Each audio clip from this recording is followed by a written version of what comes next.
Okay, and the first order of business is to approve the minutes of March 23rd, 2017. Is there a motion? I'll make a motion. Second. Jason, make a motion, and Blake, all in favor, say aye. Aye. Second is application for Dayton Hudson Corporation. Additional use, 17294. All right, thank you. Conditional use request, applicant seeks approval for the sale of alcoholic beverages in the C3 Highway Commercial District for 21-28033 bar tavern contingent upon compliance with the specific rules governing individual uses. The bar tavern is a listed conditional use in the C3 Highway Commercial District. The term bar and tavern shall also include establishments licensed to sell alcoholic beverages for consumption off the premises where sold. The following rules and requirements and standards of the ordinance are to be considered for approval. An applicant submitted the attached site plan which reflects or does not reflect these regulations. Specific rules governing individual conditional uses. Before the conditional use shall be issued, the board shall make written findings certifying compliance with satisfactory provisions and arrangement and following the word applicable. The biggest thing we used to have when we do for the liquor license approval is to make sure it was within 300 yards or not 300 yards. Well, this is located in the C3 zoning district, and that does not apply. It is in any way, but it does not apply. So basically what we're here before you guys is for approval for the site. It meets all the code zoning requirements for approval. And at consideration for your approval, you need to at least justify as whether, not justify, but signify if it's going to be the land, the building, or a section of the building. And can the particular reference in ordinance, what you're talking about is section 2.0102 sub 2, is that correct? Correct.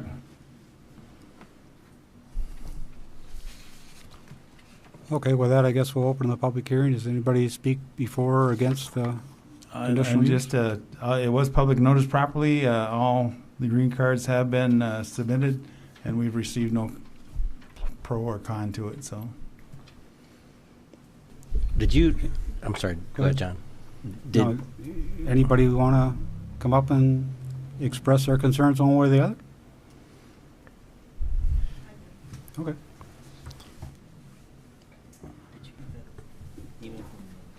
Yeah. Good afternoon. I'm Kelly Rumps. I work at the Human Service Agency. I facilitate the Watertown Healthy Youth Coalition. And our focus or purpose is addressing youth issues and concerns in our community and making Watertown a healthy and safe place for our youth. Our primary focus is looking at underage drinking, binge drinking, and other social issues that impact our youth. And this was brought to our attention by Chief of Police, and with concerns of accessibility and density of alcohol outlets in our community. Our stance is the more access there is in a community, more availability and higher use of underage drinking specifically. We feel that with our population that we currently have, we have plenty of outlets in our community. Now I understand for packaged beer, wine, malt beverage, there's unlimited license for that, and that's what they're seeking. But just to make you aware, with our community size, with the number of liquor license that we have in our community, we do exceed the state limit with grandfathering and zoning over the years. And so we do have ample liquor stores in our community, as well as bars, casinos, restaurants that also serve. I guess our biggest concern is we don't want to see an increase of accessibility where minors can enter establishments. You know, to be able to drink alcohol, you need to be the age of 21.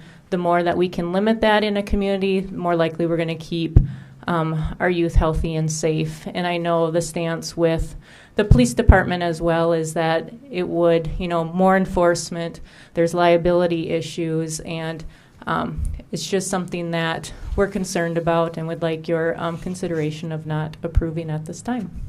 Thank you.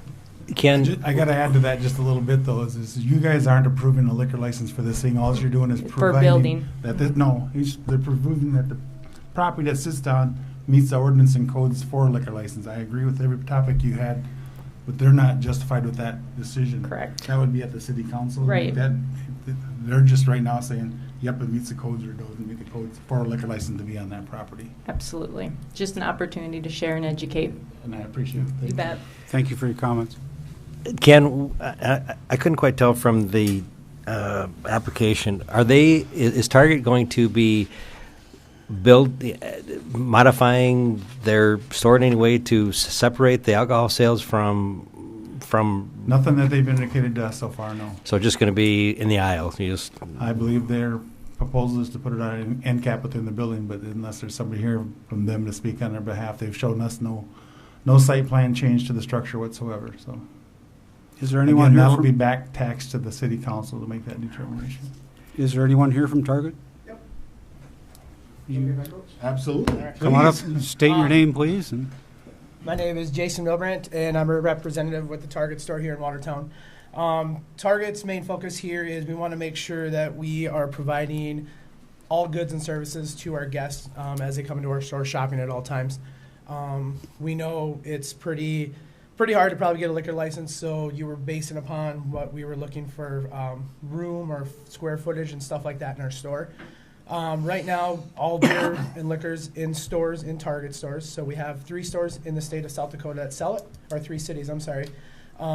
Sioux Falls stores, Aberdeen, and then Rapid City as well. So with that, in our particular store alone, we've actually would just be having it on a front end cap in our store, located with our grocery section, so it's accessible for guests and stuff like that. And we will not be putting it in any other aisle. So it's basically 3-foot end cap, 72 inches high, and then we've kind of partnered with local vendors and stuff, have gotten some communication on that, so if approval and stuff like that, we would go ahead and be able to bring it in. One thing that we do is Target does do extensive training for all of our team members and our executives within the store. So no matter what, they will go through a training program, so they're accessible to make sure that they have all the required needs that they could to sell the product to the guests as they come into the store. With that being said, Target's been in stores selling since 2009 in the state of South Dakota. They have not had any underage sold in those cities of Sioux Falls, Aberdeen, and or Rapid City so far. So with that being said, 8 years with extensive trainings to our team members, to our executives, I can see that it's a pretty highly thing. We go through extensive trainings every year, whether it be on hazardous materials, whether it be on different safety codes, stuff like that happens within the store, within the corporation itself. So we do hire a lot of high school kids and stuff like that within the community. But with that being said, they will not be able to process any transaction with liquor, just as if you've seen in previous stores where they've had to call over a manager and or a person who has been trained to do that, to run that sale for them. So underage team members won't be able to sell that stuff to the community or the guests in the store as well. The only registers in the store that are going to be accessible to sell the beer or wine is just going to be the stores at the front, or the registers at the front of the store. So that's going to be safely secured and monitored. We actually have an assets protection within the store that does oversee anything like that happens, as well as we are a Big Brother store. So we could have Minneapolis, they can time right into our store, and they can look at any video surveillance and stuff like that if they need to at any time. So I feel as if we would be very protected with that.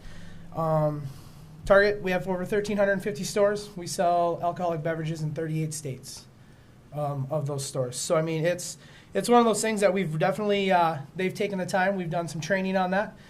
We've done our research, and, I feel as if it's a great thing to offer to the community. I understand there's plenty of other stores, distributors out there and stuff like that sell it and stuff. But like I said, at the same time, we just want to make sure, that we can take care of our guests, hopefully making a one-stop shop for them, so they're not having to drive all over town to visit multiple locations and stuff like that, just to kind of help them out. Any questions? No? Thank you for your comments. Thank you. Anyone else wish to express their opinions? We are not ruling on any kind of a liquor license or anything like that. We're just ruling on the conditional use permit for a C3 highway area to have liquor.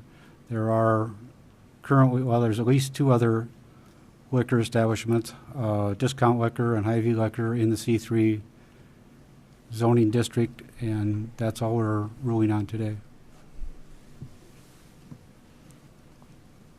If there's no other discussion, I'd like to close the public hearing. Is anybody want to make a motion to approve? I'll make a motion for discussion. Blake, second? I'll second. Jason? Any discussion? I think when we talk about, I mean, this is strictly in land use and zoning requirements. So Right.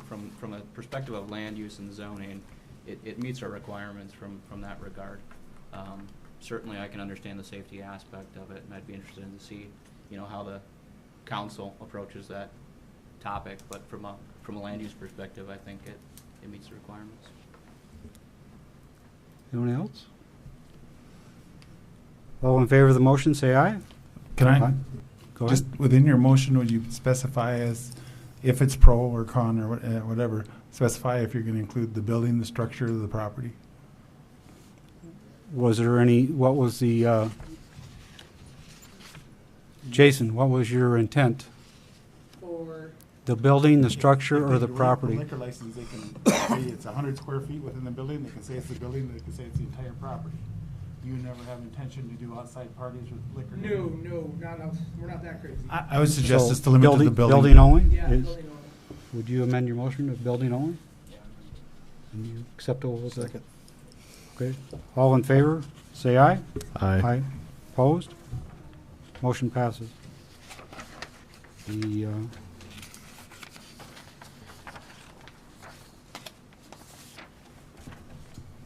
third item, Roger and Susan Conrady.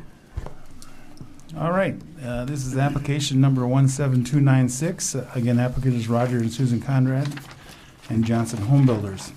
Application was submitted requesting to construct a non-conforming 572 square foot, 22 by 26 garage addition onto a non-conforming single-family dwelling, and said structure proposed to be constructed as close as, let me get that on the screen here, I'm sorry.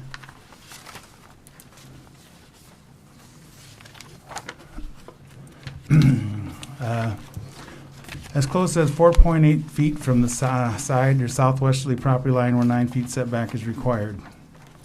Currently, this parcel is located in the R1 zoning district, consists of 2 separate family dwellings, one legal non-conforming and one non-conforming single-family constructed prior to building permits out and legal annexation. Basically, what the applicant is requesting is there's an existing house and garage which is going through a remodel right now that doesn't require Board of Adjustment action, and then what they're hoping to do is they want to add on to the front of this garage. What is it? 22 feet by the width of the existing garage, but the existing house kind of runs at an angle to the property line, so right now it's approximately 6.2 feet away, and by the time they get done, it'll bring it within 4.8 feet from the property line. And that's what the basis of the request is. Again, this was public notice. All public notices have been out, and we've heard nobody for or against the application. And this is a 75-foot lot, so the side yard is 6 foot, is that? Actually, this would be a Was it 9 9 foot foot? side yard, but the existing building is already 6.4. That's why the existing structure is 6.4. Part of this was built even before it was ever in city limits, so. Okay. That was all one contiguous property out there, the house to Yeah, all this, yeah. the house to the right there, and then the old blue stand that used to be a grocery store out there. Which is an interesting fact in itself. That's a whole other story. Yes. So I'd like to open the public hearing. Anybody here to speak for or against the issue? The owner's here? Mr. Johnson is here. Oh, Mr. Conrad is here too. This is kind of a joint ownership deal. Yeah, Dave Johnson's the contractor, but we'll be the owner. Yeah, basically it's pretty straightforward. As Ken said, the house sits not parallel to the lot line. So in order to extend out the garage, it does encroach a bit more than what the current house is. But it's just a matter of that the garage is there now. It's 26 feet wide. We'd like to just add on to it rather than offsetting, or anything. We can use, just have one continuous garage. So it's pretty straightforward. There's really not much else to say about it. It's just a two-stall garage. We're trying to just make it just deep enough to accommodate our vehicles, but. Does anybody have any questions for Mr. Conrady? Ken, if you bring back the other view, how close are they come out to 22 feet? Are they to the? No, this one shows it better. Please come back. Go put it back on the overhead feet. It'll be 31 feet from the front property line. But I was more concerned with that. How close is it to the adjacent property? I mean, I don't know how close is the next property on the line. Oh, I see what you're saying. Okay. Yeah, Pete, you can go back there. I'll give him To the actual house? to the actual house. Just yeah. the lot? No, they were wondering about the house. Oh, yeah, it's Where's my measurement? 20-some. Here it is. 25 or From something. the existing house to the current house right now is approximately 14 feet separation, 15 feet separation. I'm looking at the overheads too. So. Correct. So when you come out that 22 feet, It'd move it 2 foot closer. all right. It'd still be So, about and I guess my thing is from a 10 to whatever. 12 foot of separation yet. Gotcha. That's all I have. Anybody else want to make any comments? Are there any questions for Mr. Conrady? With that, I'll close the public hearing and ask for motion to approve. Motion by Mark, Second. second by Jason. Any further discussion? All in favor, say aye. Aye. Opposed? Motion passed. Fourth item on our agenda is Jeffrey and Tana Smith.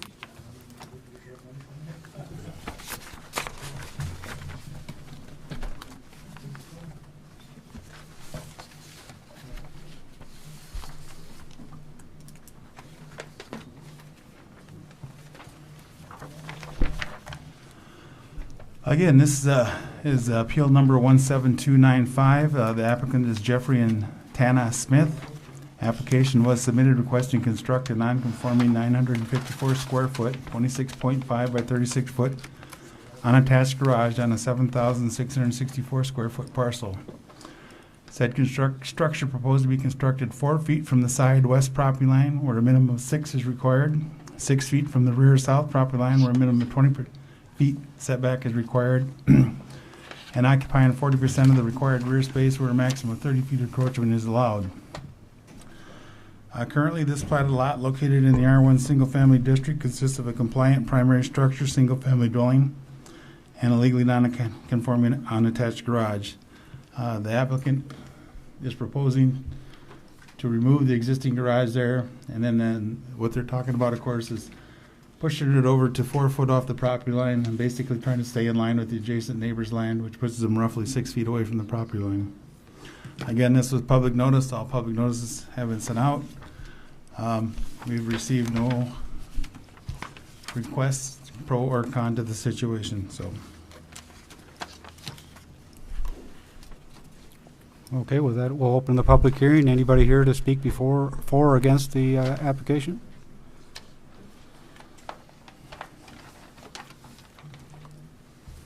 Please. Hi, my name is Jeff Smith. Sorry, I just walked in. I apologize for being a little bit late. I just came from work. This is our little house, so I'm the guilty one behind this. When we bought this, we just moved here in August, and if you can see the structure that's there, the main issue is the garage is, I don't know, maybe 70 years old, maybe something like that. It's super old. The house has been redone by the previous owner. And it's just a pretty narrow lot that extends back. So the reason why we're asking for the dimensions and the way that it is it's a very small house. We don't have any space for any storage, and we're trying to keep it as close as we can near that property line, mostly just because it's a small house. And so we'll slide it over some, but there's just not, you won't see the house. All you'll see is a garage pretty much right there. If it goes really any, you really won't see most of it anyways now, but if it goes even any further, you probably won't see the house at all. So that's kind of the reason for it with the size that it is and what we're proposing. The house showed on the area has since been removed and the new one was built in 2014, so This Right. better shows where the new house is located. Okay, with a 6-foot setback from the road, you're in line with the rest of the houses along the Yeah, Pike Drive? we are. We're even further back than some. Okay, on the other side, you've got 4 foot on the, So they'll be in line with this one, and they'll be, and this line is not correct. I mean, it actually should come down next to his building, even on this original one. But they would be increasing probably from about 2 foot to 4 foot for the offset of what it is now. And if you look down the road too, there are several others that are closer to the front than where ours is, where it is currently also. okay. You want to build it 4 foot from the lot line, but if you moved it over 2 feet, you wouldn't have to have a variance on that side. Why can't you move it over and have 16 feet on your other side instead of 18? In which direction? I'm sorry. Just if you would. he was talking about moving it to the Yeah. northeasterly another 2 feet, so you're not in violation with the side yard setback requirement. So, from my understanding, from what we've looked at with the builder, that was pushing that all the way to the other side. We wouldn't even be able to. No, he's just talking taking this from 4 feet to 6 feet, so you'd be at 18, it'd be 16.8. 6 foot here, and this would just go to 16.8 there. Right. Then you wouldn't have to have a side yard variance. The biggest, I think the biggest problem with that you kind of can't see from here is right between the house and where the garage is. Okay if I stand? Sure. To show you. So Oh, here's a pointer too if you want. right between where the garage sits right now, there's a simple, this is grass, okay? There's a very simple walkway that goes right there, right between the middle, that goes right up to the front door, which is like right here. The problem is if you slide this another 2 feet over, it's gonna either go into that walkway or you won't have really hardly any space to put even a 2-car garage in width. So you'd have to redo all of your main entrance into the home or push that side further over. Okay. That makes sense, just with it so right now this is all just driveway and there's a central kind of walkway. So we were hoping to build it just so it goes right up next to that and leave the main entrance to the home the same, just with where it is, but build the garage right to it. Okay. But that's the reason for the size for it. Any other questions for Jeff?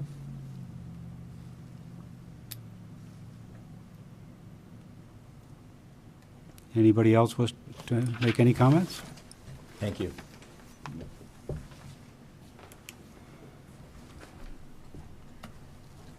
Good evening, Andy Mahold. We own the property to the west, which would be closest to this, and the garages are 2-3 feet apart now.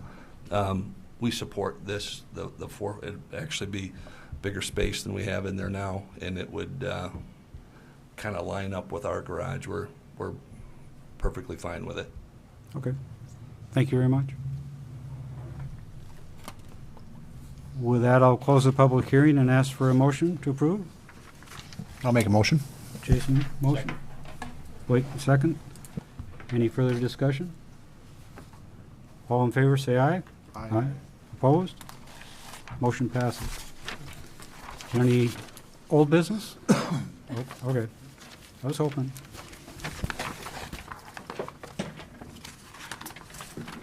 This is just a minor follow-up on your, on the dog issue, remember? Oh, yes. I was talking about, what was her name? Let's see. Huh?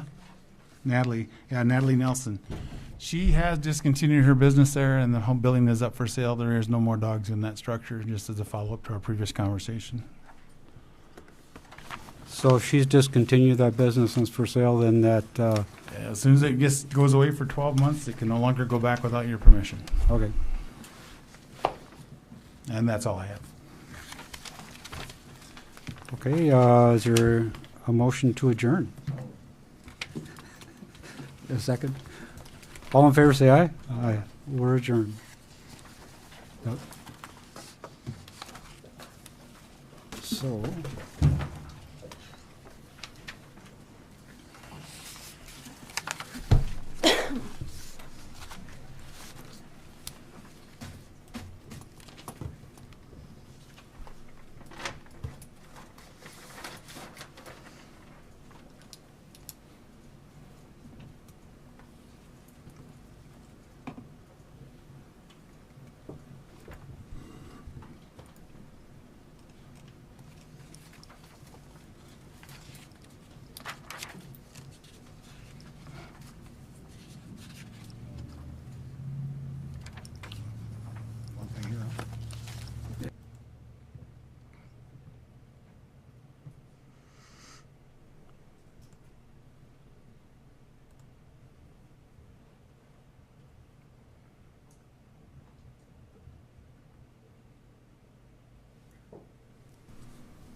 You ready? Yep. Okay. I'd like to call to order the April 20th, 2017 meeting of the Watertown City Plan Commission. Roll call. Hanson. Here. McGuire. Here. Stonebarger. Here. Stein. Here. Dolly. Here. Shriver, Arnold, and Albertson are absent. Okay, the second thing in the agenda is the approval of the minutes of the April 6, 2017 meeting. Is there a motion to approve? I'll make a motion. Jason, second. I'll second. Jason? Any discussion of the minutes? All in favor, say aye. Aye. Opposed? Motion, minutes approved. The third agenda item is the rezone the portion of River Ridge Estates from A1 to R1. So the rezone of a portion of River Ridge Estates addition was submitted by the petitioner Gregory Hofteaser, who is the acting agent for High Plains Development Corporation. The petitioner submitted the application and petition on March 29th, requesting approval and rezoning of the current described property from A1 Agricultural District to R1 Single Family Residential District. The adjacent zoning designations are agricultural and single family. The adjacent public right-of-ways will be included in the rezone. There is no floodplain in the area, and the plat will come forth for approval once the preliminary plan has been updated and approved.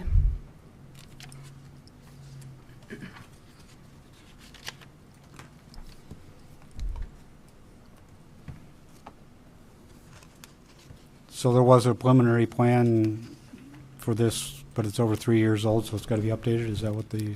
Right, and we requested an updated preliminary plan that will be brought forward to you guys once we've received that.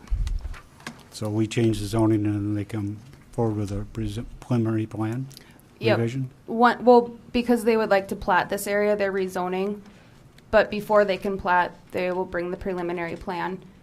Since it was approved in 2003, it's expired. Okay.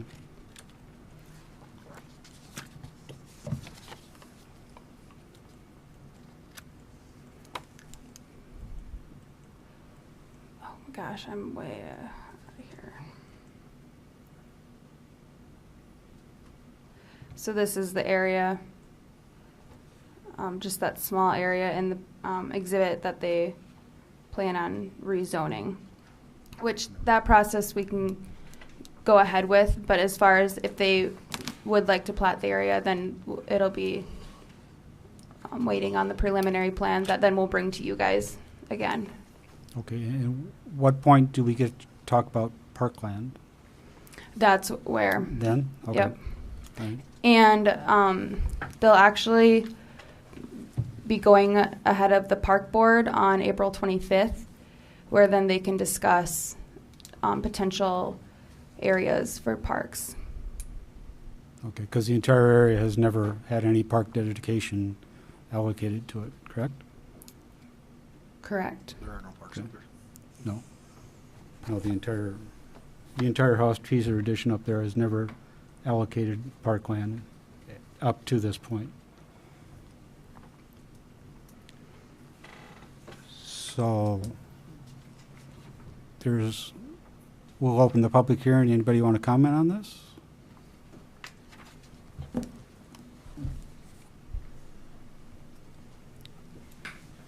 Hi. Who might you be? Steve Thorson. Oh. I just had to make a little comment. I know you're talking about the park, and I think, Shane, that the engineering department has been dealing with the Hofteasers and J&J just down the road. That whole new development is going. So maybe the two of them, if they can work out some type of an agreement with the Park and Rec to have a nicer park rather than two little ones. One or big cash. parker would be Yeah. better than two small ones. yes. Yeah, so just to kind of give you a heads up on that. So I think they'll all be going in front of the Park and Rec board and go for that. Yes, in fact, we're on the agenda for the April 25th Park Board to discuss that region for parks. Okay, great. Thank you.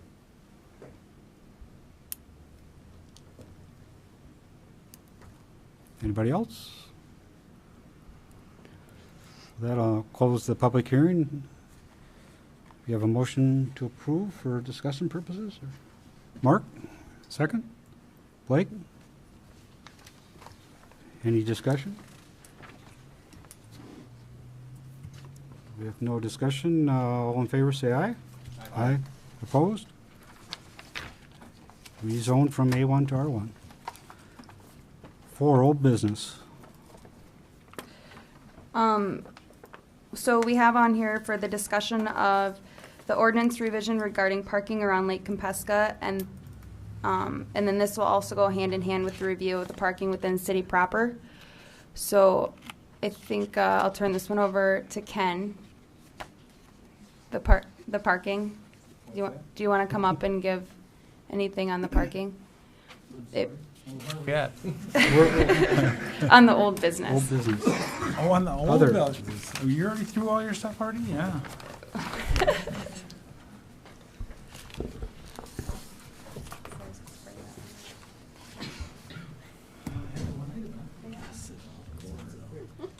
Yeah,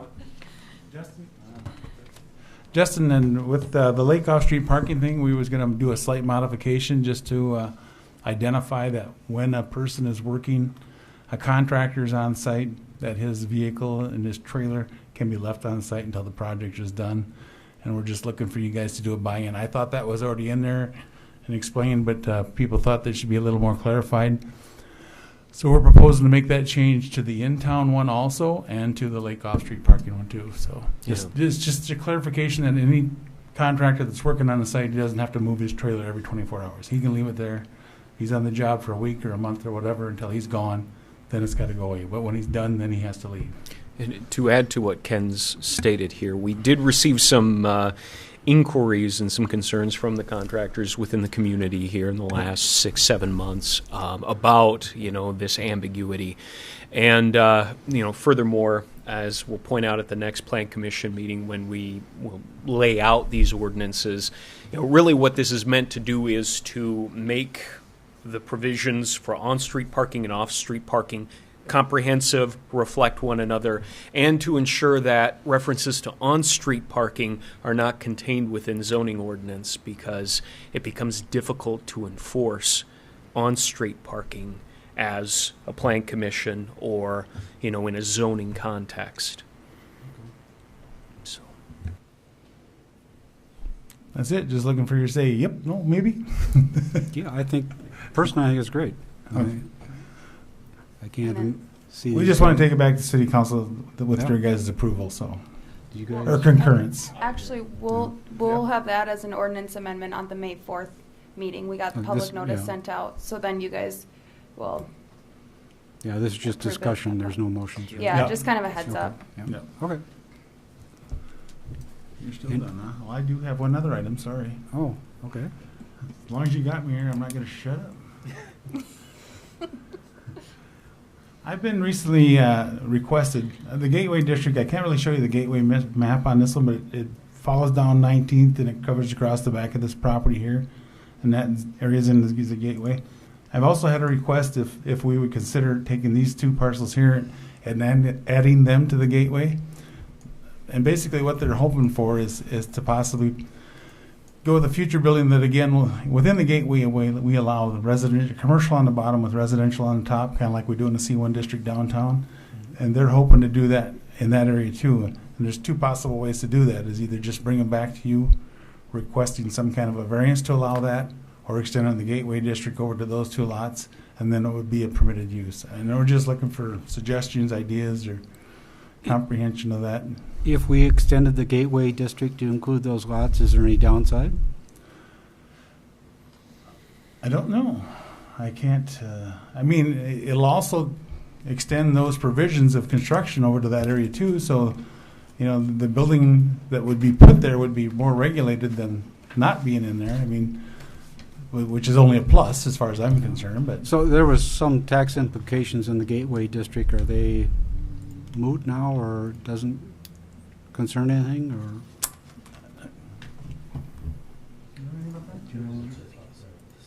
Would that affect these if we did this or something? I don't think it would. I think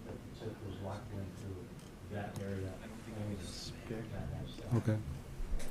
So the mayor said there was a TIF on that area over there. We Yeah. didn't believe it would be reflected over to this area if we added it by zoning for that partial. Okay, yeah, didn't know how that worked. So Yeah. we and, can. and this is just food for thought. We can discuss it again at the next meeting when we got a fuller board too. That's Okay, fine. yeah. It'd be Just better plant a to- seed in the back of your head. Is it zoned Okay. commercial now? Yes, it is. C2. You know, it is commercial all the way around there, and then apartment buildings and storage units there, so, I mean, it's. Oh, So it's all C3 except for the portion there, C2. Okay. And a portion of that you just rezoned into R3. Yep. Yep.